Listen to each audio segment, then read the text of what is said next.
Os aliados do ex-presidente Jair Bolsonaro, que se tornaram alvo do ministro do Supremo Alexandre de Moraes, estudam o momento certo para pedir a anulação da delação premiada do tenente-coronel Mauro Cid. A Polícia Federal iniciou as investigações com a justificativa de uma suposta tentativa de golpe de Estado que teria sido ministrada por Bolsonaro a fim de impedir a posse de Lula. As defesas consideraram a hipótese de anulação depois que a revista Veja divulgou os áudios em que Mauro Cid reclama da atuação de Moraes e dos investigadores no caso. De acordo com o jornal o Globo, há algumas implicações que as próprias defesas dos alvos da Polícia Federal e de Moraes consideram sobre a possível anulação, tanto políticas quanto jurídicas. Anular a delação de Mauro Cid pode gerar tensões com Moraes e o Supremo, segundo advogados ouvidos pelo jornal. Para as defesas, a anulação da delação é uma estratégia crucial, principalmente porque ela é vista como a principal peça acusatória contra Bolsonaro e aliados. Isso poderia enfraquecer as acusações e desacelerar o avanço dos processos judiciais.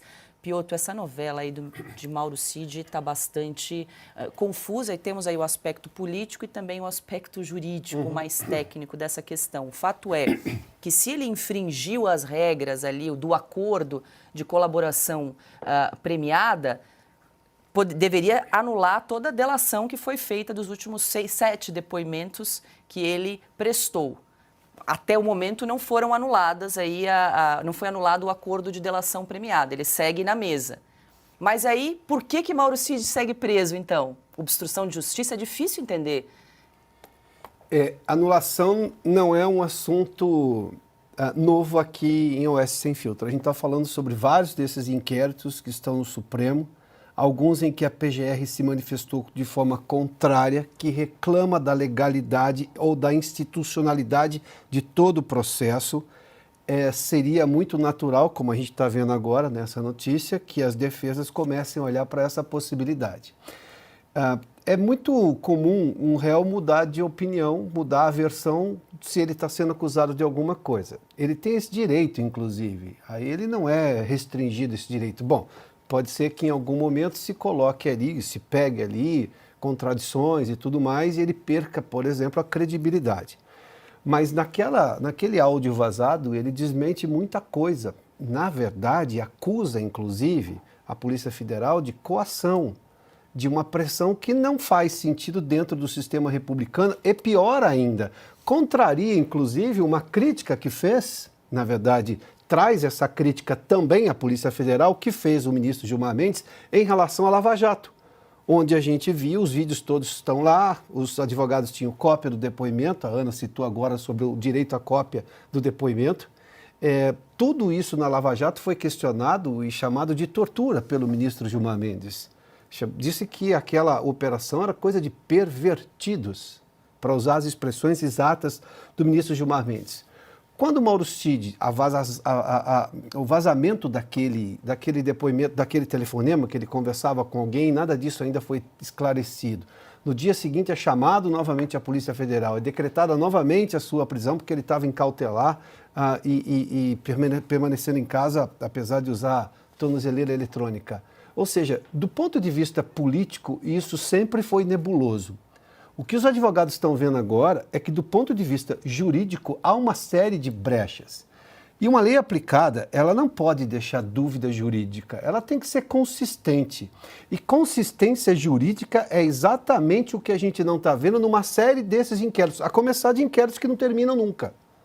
De inquéritos que se coloca tudo, qualquer coisa vai lá. Inclusive pessoas sem foro por prerrogativa de função, ou seja, sem direito a estar sendo julgado no Supremo Tribunal Federal. Ou seja, estende-se por demais a amplitude disso e essa coisa vai se continuando. E ao continuar, aumenta-se toda a possibilidade de arbitrariedades. Se a gente for por esse caminho, entendendo da possibilidade cada vez mais plausível, inclusive do ponto de vista técnico, se for levar em conta o direito de os advogados conseguirem a anulação dessa delação, a própria Polícia Federal pode chegar à conclusão de que não, foi e voltou, então não tem delação. Mas não tem delação nem para lá nem para cá. Tudo que ele disse a favor ou contra, a todas as pessoas às quais ele inferiu ali alguma citação, todas elas pedem valor, isso vai a estaca zero. Todo aquele phishing expedition, né, aquela busca probatória nos telefones, que começou com a história do cartão de vacinação, dali foi para um negócio gigantesco. Tudo isso perde valor. E se perde valor, a questão é, por que está presa? Por que continua-se toda essa questão de perseguição, sobretudo ao ex-presidente, como citou há pouco aqui o Augusto? Pois é, a questão que fica, né? Como justificar a manutenção da prisão de Mauro Cid nesse momento, né? Que não seja uma decisão arbitrária, mas se é arbitrariedade já não é justiça, aí já não é Constituição, já não é democracia, aí nós estamos num campo... Tempo de exceção. Aí nós estamos no pântano jurídico. Ana, também quero te ouvir, vale lembrar que nesses áudios que foram vazados aí pela revista Veja, que nós comentamos aqui bastante, né, Ana, tem vários fios pontas soltas aí, né? Quem vazou esses áudios, com que motivo, com que interesse e com quem era a pessoa que Mauro Cid desabafava naquele momento, segundo até disse o advogado de defesa, né? Quem era a pessoa com quem ele conversava naquele áudio? Isso até agora não foi esclarecido. Exatamente, Paulo. Até agora não sabemos, né, o fio desses áudios gravíssimos até a publicidade que eles receberam semana passada. Quero pegar uma frase que o Piotr disse. Do ponto de vista técnico, não dá mais para a gente usar isso, porque não existe mais do ponto de vista técnico, do ponto de vista do direito, da premissa do processo, do devido processo legal. Não existe mais isso no Brasil. Acabou.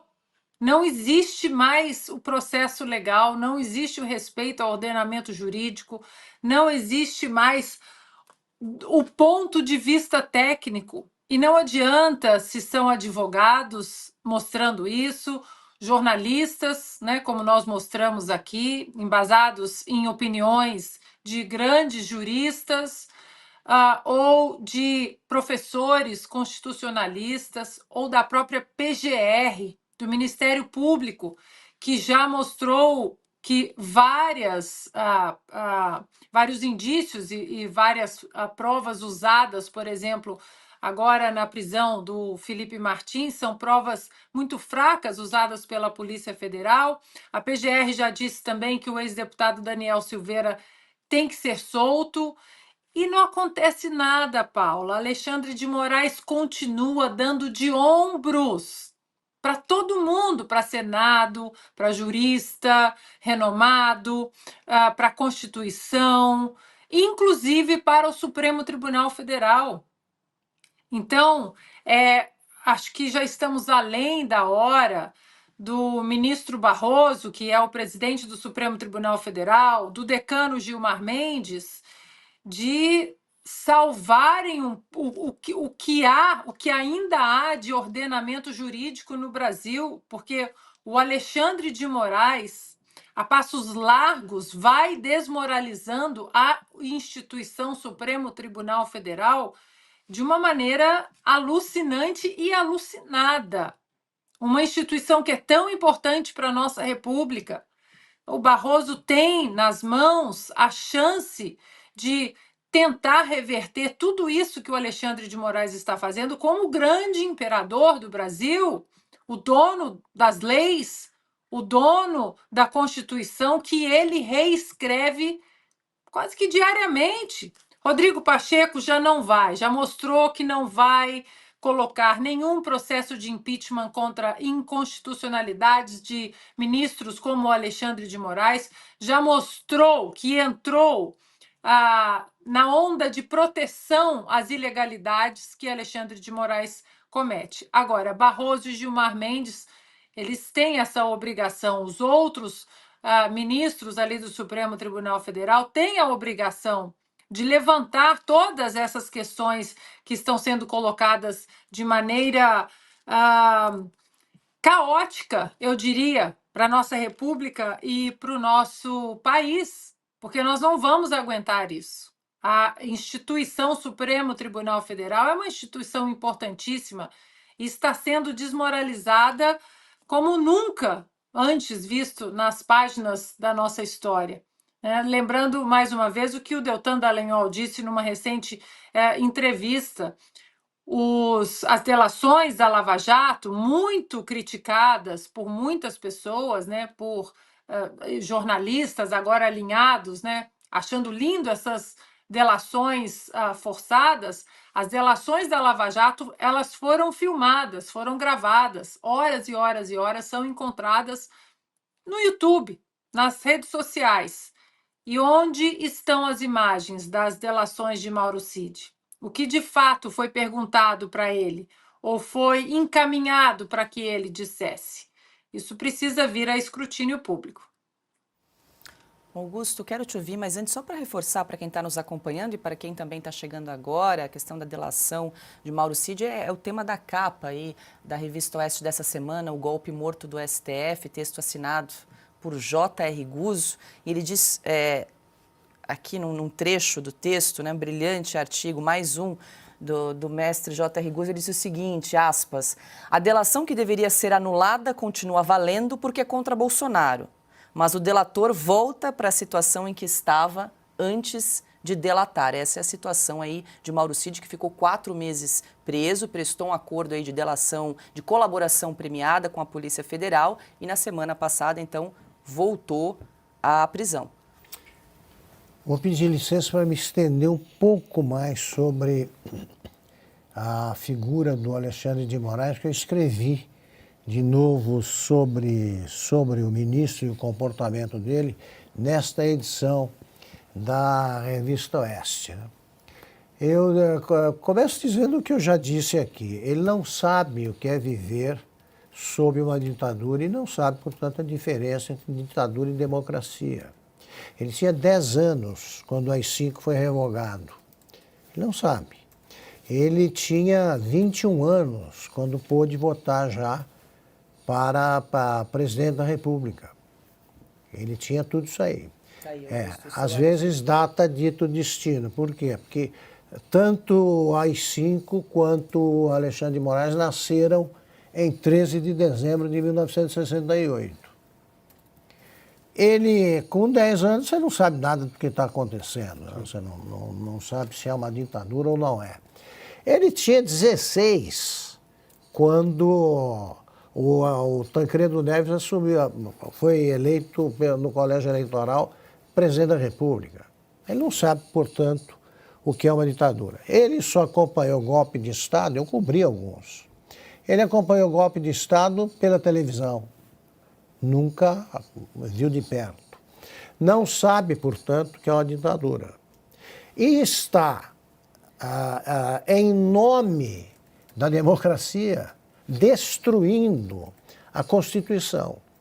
E ontem eu tive uma surpresa. Eu tinha providenciado um livro, a edição de 2022, do livro dele, Direito Constitucional, que é um clássico. E peguei ontem uma edição de 2002. Aí você tem o seguinte, quando ele começa a falar de liberdades, direitos individuais, tal, na edição de 2002, você tem meia página. Nesta agora, você tem um catatal ali sobre isso, que é no qual ele interpreta a Constituição de outra maneira. A primeira é bem objetiva. Não tem censura é inconstitucional, o direito de expressão é para valer mesmo, não é para mexer com isso, cada um pode dizer o que quiser, se exagerar tem aí os crimes contra a honra para resolver esse problema, pode dizer coisas erradas, sim, né, não tem problema nenhum, todo mundo é livre para se expressar. Na edição de 2022 a coisa muda. E ele interpreta a Constituição, como se a nossa Constituição fosse escrita em grego, grego antigo, ele a interpreta da seguinte maneira. Ele diz, a Constituição foi escrita sob a égide da liberdade com responsabilidade. Não aparece uma única vez essa expressão, com responsabilidade, essa ressalva. Inventou. Só para justificar isso aí. Essa edição mais recente tem 300 páginas a mais que a outra. 300. Todas as páginas tentam justificar o que é feito hoje no Supremo. Quer dizer, é uma Constituição que ele interpreta a seu modo e arbitrariamente. Com que direito faz isso? Porque é ministro do Supremo. O ministro do Supremo deve preservar o texto constitucional, interpretar as dúvidas possíveis que serão dirimidas pelo Congresso, porque é o Poder Legislativo que cuida disso. Cumpre ao Supremo defender a Constituição. Agora, ele faz rigorosamente o que quer. Por que está preso o Cid? Por que está essa confusão com a delação que ele fez? Porque o Alexandre de Moraes quer. Então, os ministros que conhecem direito e que têm um pouco de juízo têm de interferir já. Isso vai acabar. Chega o momento do penhasco. Ele está na trilha do penhasco. Mas não é possível que um país inteiro fique submetido a essa insegurança jurídica pela vontade de uma pessoa que vive há 5 anos cercado por 8 agentes de segurança, e que não vê a vida como ela é. Como ela é, não percebe que o Brasil está perplexo. Não pode haver isso aí. Não pode, ninguém pode dispor do destino das pessoas como ele faz. Eu, no artigo, volto a comentar o caso absurdo, kafkiano, do Felipe Martins. E digo o seguinte: primeiro, além de tantas outras verdades e normas seculares, o Alexandre de Moraes inverteu a regra segundo a qual o ônus da prova cabe a quem acusa. Ele agora exige que o acusado prove a sua inocência. Pois bem, aí vem o passo a mais em direção ao precipício. O Felipe Martins provou que é inocente e continua preso porque o Alexandre de Moraes não vai sossegar enquanto não der um jeito de infiltrar no papelório que ele produz aí em velocidade de Fórmula 1, vai ter que dizer que ele preparou a minuta do golpe. O Felipe Martins ajudou. Ele disse que o Felipe Martins foi para a Flórida fazer isso. Felipe Martins foi para Ponta Grossa, no Paraná. Está lá. Ele dizia que o Felipe Martins estava em local incerto e não sabido, que é a linguagem jurídica para você tratar de criminoso. Ele estava na casa da namorada. Então é o seguinte, eu estou cansado de dizer o óbvio aqui, mas não vou parar. Cansa, mas eu não paro. E olha, eu nunca me interessei pela carreira política, mas eu adoraria ser senador. Agora, para provar para esses senadores de oposição e também para ministros do Supremo, que olha aqui, quem tem medo é covarde nesse momento. Eu não tenho. Eu não tenho medo. Eu diria exatamente o que eu digo aqui, eu queria dizer no Senado. Sabe, desafiar mesmo. Olha aqui, não adianta bancar o Supremo porque você não é. Sabe, e faça o que quiser. Faça o que quiser. Eu nunca fui chegado a bravatas, não. Mas eu ia cobrar dos colegas senadores e, sobretudo, do presidente pusilânime do Senado, que é o Rodrigo Pacheco, um pouco de hombridade, um pouco de altivez. Né? Já nem peço para pensar no povo brasileiro. Pensem na honra. Tá? Pensem na honra e pensem na coragem. Tá? E lembrem da frase do Juscelino Kubitschek, segundo a qual Deus o havia poupado do sentimento do medo. O corajoso é quem domina o medo. Tenham um pouco mais de altivez e façam isso. Olha, Augusto, a depender do chat aqui, a sua candidatura para o Senado está garantida, que vai ser sucesso. Nesse momento. Pessoal se manifestando bastante aqui. Alexandre, rapidamente quero te ouvir aí. Como é que você avalia essa possibilidade de anulação desse acordo de colaboração premiada com o Mauro Cid, Alexandre, tendo em vista que alguns advogados até entendem que se esse acordo for anulado, ele hoje, né, digamos, seria hoje a principal peça acusatória contra o ex-presidente Jair Bolsonaro. É o que eles têm hoje, talvez de mais concreto aí, para uma suposta condenação do ex-presidente. Você denominou certo o acordo de colaboração premiada, não é delação. E nunca foi. O acordo que ele fez é o seguinte: ele abriu mão do direito de investigado de omitir e de não criar prova contra si mesmo. Ele abriu mão disso, prometeu dizer a verdade sempre, ao ser perguntado. Esse foi o acordo que ele fez. E pelo que se viu nessa gravação que foi divulgada, já as respostas dele estariam prontas, segundo ele. Ele só tinha que fazer, como num vestibular, marcar a resposta. Concordo.